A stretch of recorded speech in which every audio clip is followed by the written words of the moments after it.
tous, j'espère que vous allez bien. Petite vidéo aujourd'hui qui va être un petit récap de l'année 2023 et de voir ce qui s'est passé, ce que j'ai réussi à faire, ce que je n'ai pas réussi à faire aussi. Voilà, parce qu'il y a des choses qui se sont bien passées, d'autres non. Et avant de commencer, déjà, première chose, joyeux Noël à tous. Si cette vidéo sort après le 31, bonne année à tous. Et sinon, bon boudin, comme on dit chez nous. Et on va commencer. Allez, c'est parti, let's go.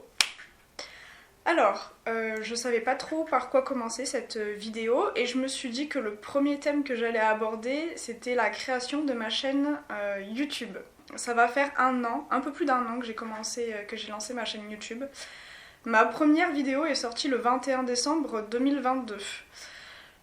Donc le jour de mon anniversaire, hein, si vous ne le saviez pas. Voilà. Et la première vidéo, c'était sur Fruits. Et on peut applaudir cette vidéo, cette première vidéo qui a quand même fait plus de 10 000 vues.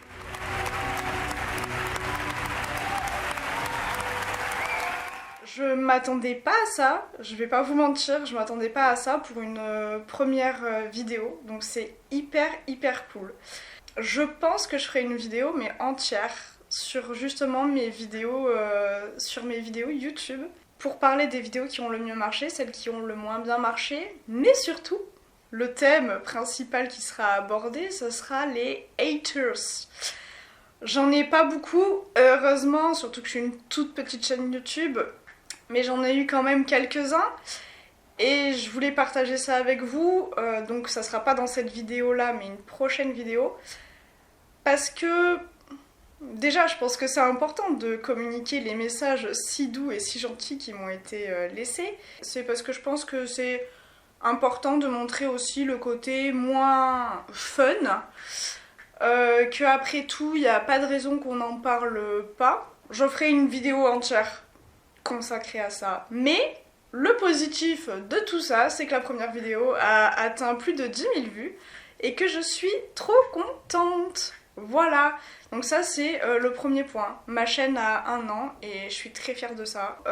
En février, j'ai eu la chance d'assister au tournage de la série Un si grand soleil qui est à Montpellier. Donc c'est Anaïs qui a, je me souviens plus, je crois qu'elle a gagné un concours comme d'habitude, comme très souvent en tout cas.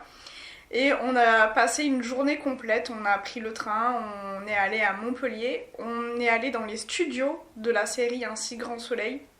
Et on a pu assister au tournage, voir les différents endroits où sont stockés le matériel. Bref, je vais pas revenir en détail là-dessus parce que j'ai déjà fait une vidéo, enfin j'ai déjà fait un vlog sur ça. Donc d'ailleurs si vous avez envie de la voir, vous pourrez la voir, je la mettrai en barre d'infos. Ou un petit, ou je sais pas trop quoi, dans le coin là. Bref, je n'ai jamais fait ça, donc on verra si j'arrive à le faire ou pas. Donc ça c'était un truc quand même assez cool. Ensuite je suis allée à Paris pour l'anniversaire d'Aurore. En général Paris j'y vais une fois par an. Et très souvent c'est pour l'anniversaire d'Aurore. Voilà, comme ça au moins c'est quasiment une fois par an. C'est un peu notre date avec Aurore. C'est notre petit rendez-vous. Voilà, on fait son anniversaire. Bon des fois c'est pas pour son anniversaire, c'est un autre moment. Mais au moins une fois par an je monte sur Paris pour la voir. Aurore, si tu vois cette vidéo, je sais que tu la regarderas. Oui, je t'en veux de m'avoir quittée. C'est une haute trahison, mais bon, c'est pas grave. Comme je t'aime, je l'accepte. Voilà. Ensuite, au mois de mai à peu près, il y a eu un autre truc vraiment, mais vraiment sympa qui m'est arrivé.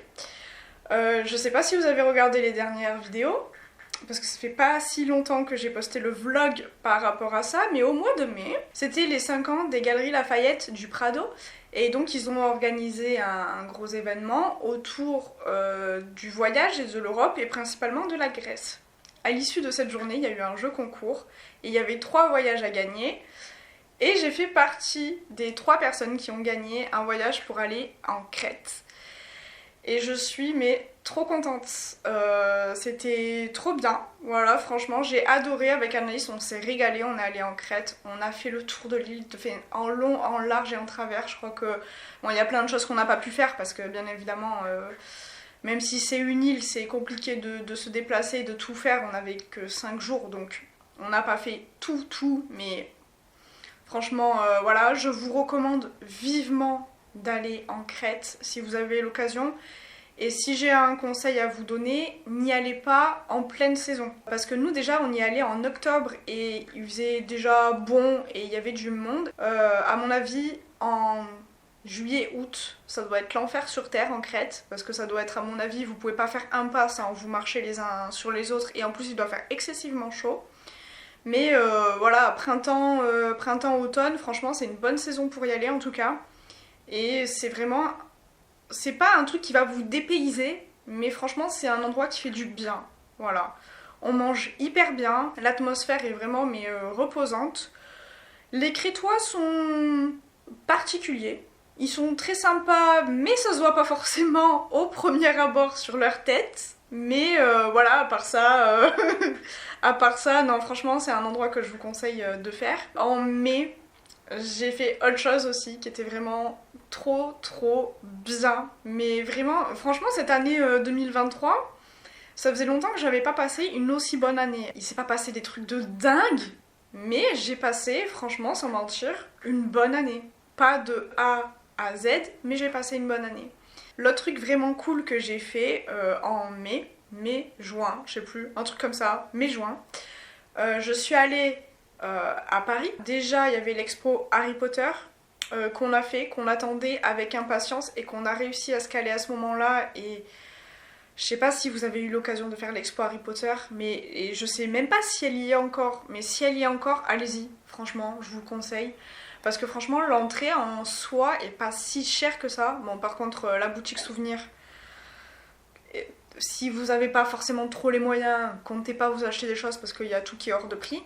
Mais par contre, l'expo en elle-même est trop bien. C'est une expo qui est interactive, vous voyez plein de choses, c'est vraiment, il y a certaines parties du décor du film, des costumes du film Harry Potter, et franchement c'est trop kiffant. Deuxième chose qu'on a fait avec Aurore, c'est qu'on est allé à Nantes. On a passé 3 jours, je crois, 3 ou 4 jours, je sais plus, à Nantes. C'était trop bien, franchement j'ai adoré cette ville. C'est pas pour autant que j'irai y vivre parce que c'est quand même un peu beaucoup dans le nord. Mais franchement j'ai adoré, du peu que j'en ai vu en tout cas j'ai adoré. C'était vraiment trop beau. Mais si on est allé à Nantes, ce n'est pas pour rien, c'est pour aller voir le concert de Big Flo et Oli. Oui, on est allé jusqu'à Nantes pour voir Big Flo et Oli en concert. Oui, on est allé jusque là, mais voilà, on s'est fait un petit kiff en fait avec Aurore. On s'est dit, bah voilà, on avait envie de le voir ensemble en concert et on s'est dit, bah tant qu'à faire, aller les voir en concert dans une autre ville, oui, mais en profiter pour visiter une ville qu'on n'a jamais vue de notre vie. Et voilà, c'est tombé sur Nantes et c'était très cool. Ensuite, juin, juillet, j'ai pas fait grand chose. Bon bah c'était l'été, j'ai pas fait grand chose. Je suis allée au Major Bay Festival quand même avec Anaïs, où notamment il y avait Pierre Demar en chanteur principal, et je sais pas s'il y avait pas Juliette Armanet aussi. Je me souviens plus, parce que j'ai fait plusieurs festivals, mais je crois qu'elle était sur ce festival. Bref, en tout cas, la meuf est tout le temps en festival. Non mais, alors, petit point. Cette année, j'ai fait quelques festivals, à savoir que je n'avais jusqu'à l'année dernière, parce que le premier festival de ma vie, c'était l'année d'avant, donc 2022, et c'était le Delta Festival. Et avant ça, je n'avais jamais fait de festival de ma vie. Du coup, là, je rattrape un petit peu ces années où j'ai pas eu l'occasion d'en faire, où je sais pas en fait pourquoi j'en ai pas fait avant. J'ai été aussi bénévole pour Mars Attack. Voilà, c'était assez cool dans l'équipe Safer. Par contre, moins cool, l'équipe Safer. Je vais pas vous mentir, c'était bien, hein, la mission était bien et c'était cool. J'ai pu profiter du festival et tout ce que vous voulez. Mais que de stress, que de stress. L'équipe Safer, pour ceux qui ne savent pas ce que c'est en fait une équipe où si jamais vous vous faites agresser sexuellement, bah on est là pour vous aider. Si jamais il y a des agressions quelconques, des personnes avec un comportement dangereux, on est là. Et bah ça met une pression sur les épaules, autant vous dire. Voilà. Et après ça, toujours pour rester dans les festivals, je suis allée à Toulouse et j'ai assisté au Rose Festival, donc de Big Flo et Oli. Oui, vous l'avez compris, je suis fan. À savoir que mon séjour à Toulouse s'est pas passé comme prévu. Bien évidemment, il y a toujours un peu de drama, mais bon, pour vous faire un peu un explicatif, même si j'en ai pareil, j'ai fait un vlog sur ça, mais pour revenir là-dessus, en gros, il y a une connaissance d'une connaissance qui devait m'héberger, et quelqu'un que je connaissais, mais que sur les réseaux, avec qui j'avais déjà un peu échangé des messages et tout. Ben, c'était pas la meilleure idée de ma life. Voilà. Parce que bien évidemment, les copains des copains, quand j'ai demandé à mon pote, c'est pas un super pote non plus aussi, c'est peut-être là mon erreur, c'est que c'est un pote mais vite fait. Et il m'a dit ouais lui là, t'inquiète, il est gentil. Moi, oui il est gentil, alors il m'a rien fait de mal. Mais franchement, j'ai pas eu une bonne expérience parce que je suis arrivée chez un gars, déjà il m'a pas spécialement accueillie.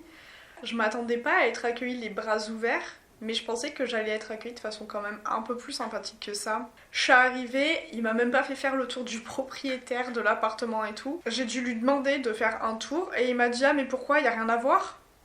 Bah je sais pas, étant donné que c'est là que je vais passer la semaine, j'ai envie de voir où je vais être en fait, où je vais vivre, enfin la base. Bref.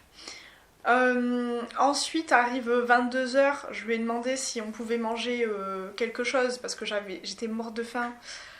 Et il m'a dit ah pourquoi t'as faim? Bah oui, arrive 22h, j'ai faim. Bref, et en fait c'était que des choses comme ça, je vais pas revenir dessus parce que j'ai assez détaillé dans la vidéo que j'ai faite. Mais c'était que des choses comme ça qui m'ont mis mais extrêmement mal à l'aise. C'était pas cool du tout, mais pas cool du tout. Et ça m'a un peu gâché mon séjour parce que, à savoir que la première journée du coup, j'ai rien pu faire parce que le seul Airbnb que j'ai trouvé, puisque c'était au dernier moment, il restait pas grand chose, et que le gars, je pouvais pas aller chez lui avant 18h ou 19h. Donc ce qui fait que toute la journée, j'étais avec ma valise, j'ai squatté un café, la journée entière, sans pouvoir rien faire. Et franchement, c'était pas ouf. Donc voilà, c'était des dépenses qui étaient pas prévues et j'ai changé mon billet de train pour avoir à dépenser moins. Et donc, j'ai pas fait 3 jours de festival, j'en ai fait qu'un. Mais bon, c'est pas grave. Écoutez, le festival en lui-même était top. C'était la 2e édition du festival. Et franchement, c'était trop cool. Non, franchement, le Rose Festival, pareil, je vous conseille. Je sais que c'est le festival de Big Flo et Oli, mais je vous dis pas ça que pour ça. Genre vraiment, le festival en lui-même était trop bien et j'en garde un trop bon souvenir. Et je pense que cette année, je vais me refaire la même, clairement. Sauf que cette fois-ci, je vais mieux m'organiser. Année 2024. D'habitude, quand je voyais, je suis un peu plus organisée que ça. Mais non, mais là, cette fois-ci, j'irai et ça sera vraiment carré pour profiter un maximum. En octobre, il y a eu ce fameux voyage en Crète dont j'ai parlé au début de la vidéo. Donc là, c'était trop bien, c'était trop cool. Et après ça, il faut savoir que quand j'étais donc à Toulouse pour le Rose Festival, on m'a contacté, c'était en septembre, on m'a contacté pour un emploi en me disant oui, il y a peut-être une place qui va se libérer ou en tout cas il y a une personne qui est en arrêt maladie. Peut-être que je vais pouvoir vous embaucher pour la remplacer, mais je ne sais pas, j'ai pas encore de visibilité. Ça, c'était en septembre. Arrive octobre, la personne me rappelle, elle me dit bah écoutez, je suis un peu embêtée parce que pour l'instant elle est revenue, je pensais qu'elle allait arrêter son contrat, mais si jamais je vois qu'elle se remet en arrêt maladie ou si elle démissionne, je vous rappelle. Arrive novembre, donc il s'est écoulé 2 mois quand même, hein. 2 mois complets. Moi j'y croyais plus. J'y croyais plus, je vais pas vous mentir, j'y croyais plus. Je pensais que, voilà, on me disait ça comme ça, mais que voilà. La personne me rappelle et me dit, bah écoutez, elle s'est remise en arrêt maladie, est-ce que le poste vous intéresse toujours? Et si oui, quand est-ce que vous pouvez commencer? J'ai dit oui, bah oui, je suis toujours dispo, et oui, le poste m'intéresse toujours. Le côté positif, c'est que j'ai trouvé un travail, mais que je ne sais pas quand est-ce que ce travail en question va se terminer. J'avoue que c'est un peu chiant de pas vraiment savoir quoi. Plus ou moins, je sais que ça va se terminer mi-janvier, fin janvier. parce qu'apparemment la personne a fait une demande de rupture conventionnelle. On a évoqué le fait de me passer en CDI, mais on m'en a pas reparlé depuis. Et bref, je pense que je vais attendre. J'aimerais bien faire une vidéo complète par rapport à ça. Déjà pour parler un peu du processus de recrutement, pour parler aussi des recruteurs, pour parler de la boîte actuelle dans laquelle je suis, de comment ça se passe et ça s'est passé en tout cas. Mais avant de faire une vidéo là-dessus, je pense que je vais attendre de voir un peu où ça va me mener tout ça. Genre, est-ce que je vais plutôt signer un CDI? Est-ce qu'on va rien me proposer? Parce que bon, ben, c'est comme ça, c'est la vie. Mais je vais attendre que ça se décante un peu avant d'en parler et de rentrer un peu plus dans les détails. Parce que oui, il y a des choses à dire. Oui, oui, oui. Oui. Le monde du travail est fabuleux. Voilà, je crois que c'est à peu près tout. On a fait le tour à peu près de mon année 2023. Je sais pas si j'ai oublié des choses, mais j'ai dit les choses les plus importantes, je pense.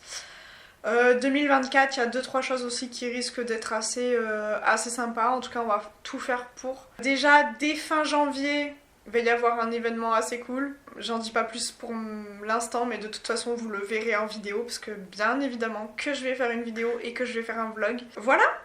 Je crois que c'est à peu près tout. Merci à vous d'avoir regardé la vidéo. N'hésitez pas, comme d'hab, à liker, à laisser un petit commentaire. Et sur ce, moi je vous laisse. Je vous souhaite encore de joyeuses fêtes. Joyeux Noël, ça vient de passer, mais c'est pas grave. Joyeux Noël. Bonne année. J'espère que vous avez passé une bonne année 2023. Si elle a été merdique, bah écoutez, j'espère que 2024 sera meilleur. Je vous le souhaite en tout cas. Donc voilà, je vous fais des bisous. À bientôt!